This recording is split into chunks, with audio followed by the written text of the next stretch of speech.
Hey, this is Nina from NV Fine Art Studio. Welcome to another painting demonstration.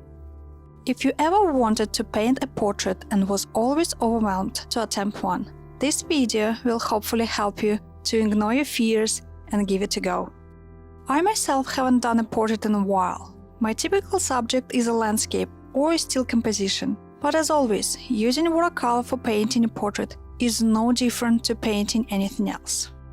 I'm going to paint this portrait in a loose style and relatively quickly to show you the main steps to keep it simple and approachable. The biggest suggestion is never to be afraid to make an attempt. And if you attempted one and you're not satisfied, don't be disappointed. Try again and it will be better. It's not about being perfect, it's about practicing, being creative and capturing the soul and the character.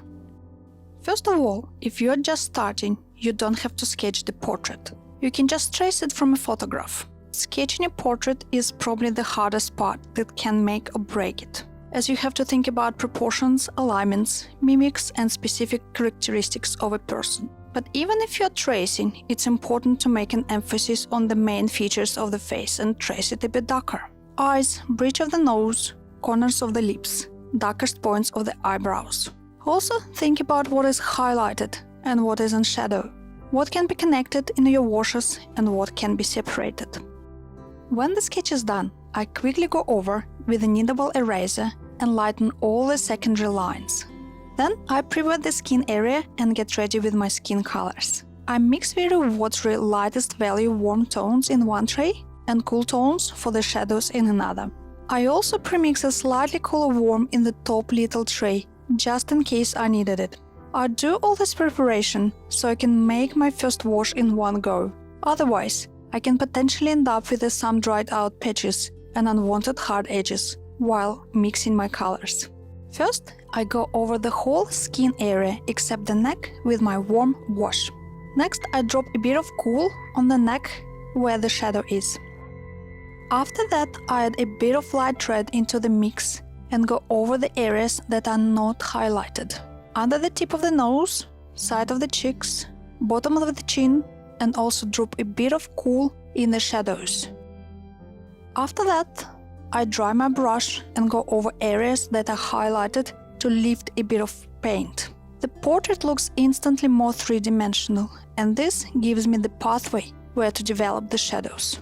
So, I mix a few shades of cooler tone, one warmer and one cooler, and go over parts in shadow to start building it up.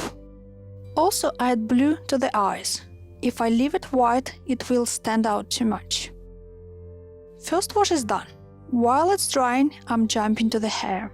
I'm doing wet on dry to be able to preserve some whites and hard edges for the shiny highlights. I'm mostly using sienna and adding blues to have warm or cool shades. And for the dark areas, I add quinacridone gold and quinacridone sienna, as he has a bit of a strawberry blonde to his hair. When I'm finished with the hair, the first wash on the face is dry. So I go back to the face and work on my second wash, mid values.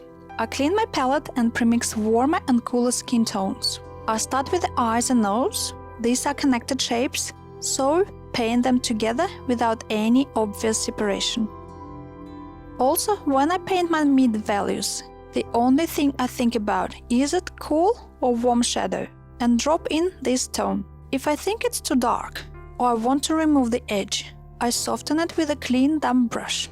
At this point, I always have a piece of dry tissue in my left hand for drying the brush for this technique. Next, I go to cheeks and the rest of the face. Just keep thinking if the shadow is cool or warm, if the edge is soft or hard, and keep developing the value.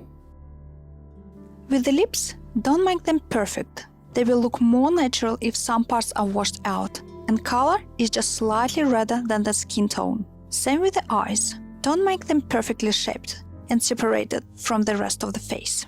It can make the portrait look disconnected, a bit like a doll's face. Just make sure there is a bit of a spread in the wash that connects the dark and light parts of the eyes and its surroundings. I'm not stressing too much on the hand, as it's there just for the pose. But still, it's a good large area to practice skin transition from light to dark in shadow. Next, I go to the shadow on the neck. If you're afraid to use blues and purples on the skin and think they kind of look odd when you mix it on the palette, take a photograph, cover everything else, forget it's a skin, and look at the part in the shadow. It will actually look blue or purple depending on the skin type. Again, while I'm waiting for this wash to dry, I go to the T-shirt and quickly paint it dark blue, only thinking about light and dark and not anything else. I want the darkest part next to the skin so it pops out more. Now the second wash on the face is dry and ready for the last darkest value wash. I'm repeating the same steps and just continue to develop the values and shadows. When my third wash is done and dried, I still go over and think if there are areas that need to be darkened. With portraits, it's not ideal, but still better to go lighter with your washes and develop your values from light to dark, layer after layer, rather than overdo it from the get-go. Also, the dark on the portrait is not supposed to be as dark as in landscape, or stills, or even T-shirt that this boy is wearing. This is to preserve freshness and brightness of the face. In other words, your darkest value here will be in the middle value range. In general, the darker values of the clothing or hair or background can balance the lack of darks on the face, and painting will look well balanced overall.